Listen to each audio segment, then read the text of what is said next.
if you jack at any point, you can never come back, because that says a lot in their eyes. Because if you're on a hill march and you get to a checkpoint and you say, oh, I'm tired, or I've got a sore leg, or I want to give up, right? Then there's no chance you're going to come back, because if that happens in training on a day that you've got options, then we don't have an option. You don't have an option, right? If someone's life depends on behind enemy lines, you get some guy in your patrol who says, I don't want to go any further. There's lives at stake. It's not the kind of guy they can have, right? So that's the only thing that's different. If you jack at any stage, you forget it. That's it. You never come back. There is no kind of, are you sure about this? It's like, oh, there's no arguments either. So I always remember one of the days. It was one of those days in selection where I really needed a bit of a kick up the ass, both externally and internally. And I was going towards a checkpoint. I had really bad Achilles tendonitis at the time. I really suffered with my Achilles on selection.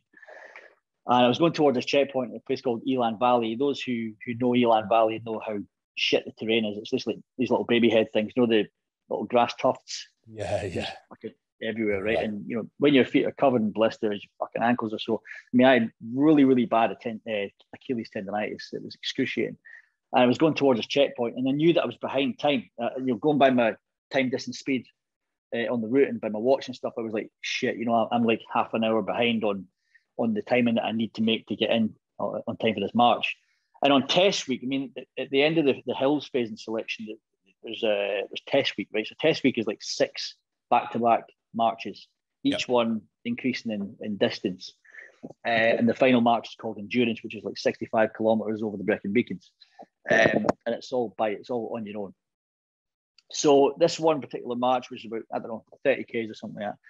I was like 2/3 of the way around, and I noticed I was actually dropping back in time. One of the guys who was in front of me went up to the checkpoint, and there's a big van. I used to call it the Jack Wagon, big brown van, and it's got space in the back for troops. If you want to jack at any point, you get in the wagon, and then you're off. You have to come up. That's you off course. And there's one of the DS who's in the passenger side, taking your name and ticking you off and giving you a next grid reference to then going your way. And I always remember going towards the checkpoint, and I was just like absolutely fucking hanging out. Right, I was just in shit state, tired, hungry, fucking sore. Morale was pretty low. And there was a guy in front of me who was actually a senior captain from whatever regiment he was from, I forget.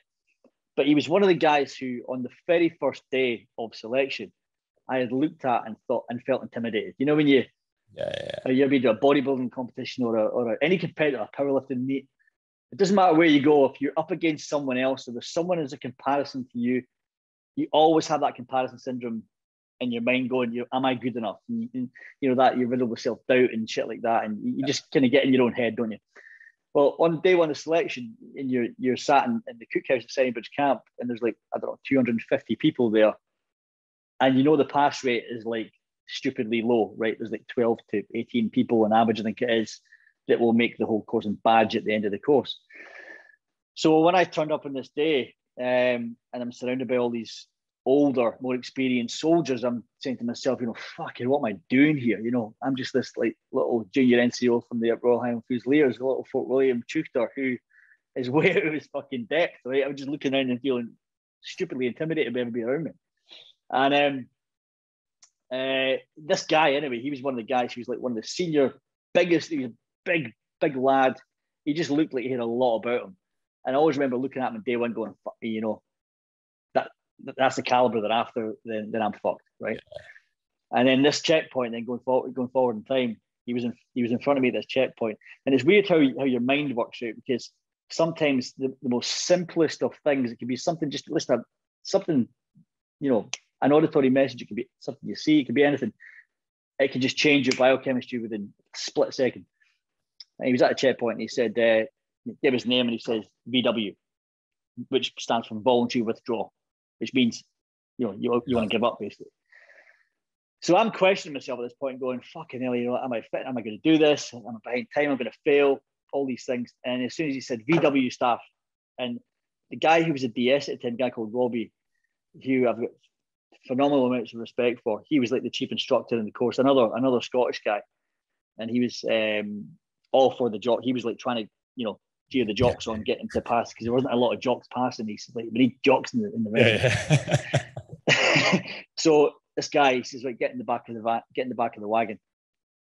And as soon as that happened, I was like, he's fucking jacked. Level 2. He was one of the guys who I was intimidated by. And it was just almost like someone had like fucking put a rock up my ass. And then Robbie says to me, you're behind time. And I was like, yeah, no staff. He says, move your fucking arse. And I always remember that he just basically looked at me, his fucking steely-eyed look. He says, move your fucking arse. And I was like, yeah, staff.